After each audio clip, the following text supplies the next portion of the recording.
Sudan's two warring factions claim that they've agreed to extend a ceasefire agreement for another 72 hours, but the fighting is continuing as violence has rocked the capital of Khartoum. Hundreds of people have died. Tens of thousands have fled Sudan over the past 2 weeks, seeking to escape the fighting between the military and a paramilitary rapid support force, and creating a refugee crisis in neighboring Chad. Joining me now is David Miliband, President and CEO of the International Rescue Committee. David, with all the focus on, the Americans getting their people out, the Brits getting theirs out, the French, you're focusing on the Sudanese who remain in the country, 46, 47 million people. What does the international community need to do to help these people who are already in dire straits, many of them? Thanks very much for your interest, Andrea. You've summed up the dilemma absolutely rightly. Of course, it's important that people who need to evacuate are helped to do so. But the truth is that while thousands need to evacuate, there are literally millions in humanitarian need inside the country.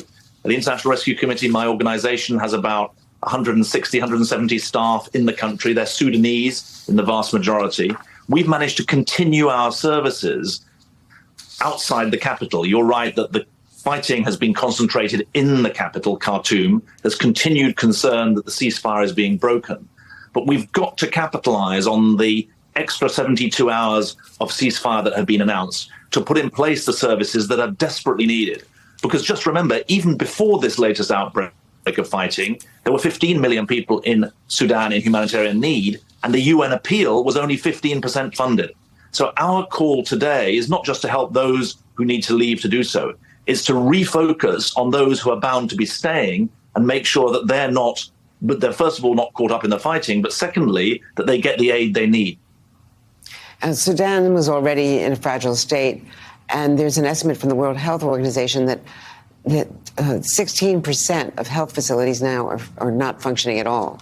So what does this mean for people who need medical attention, the women who need to deliver babies? Well, I think that's a very important point. But look, Sudan isn't just a fragile state. It's been a forgotten state, which is ironic, given that it is so geopolitically and geographically important. Just 4 years ago, there was celebration at the prospect of an end to autocratic rule, of democratic rule in Sudan. But the country has really been forgotten since then. Few of your viewers will have heard that last year, 2022, inflation was over 200%, and this year it's over 100%. And so the economic and humanitarian conditions on the ground are really challenging. But the fact that the country's been more or less forgotten macroeconomically, as well as in the UN humanitarian appeal, has left people really scrambling for their lives pretty much on their own. And that's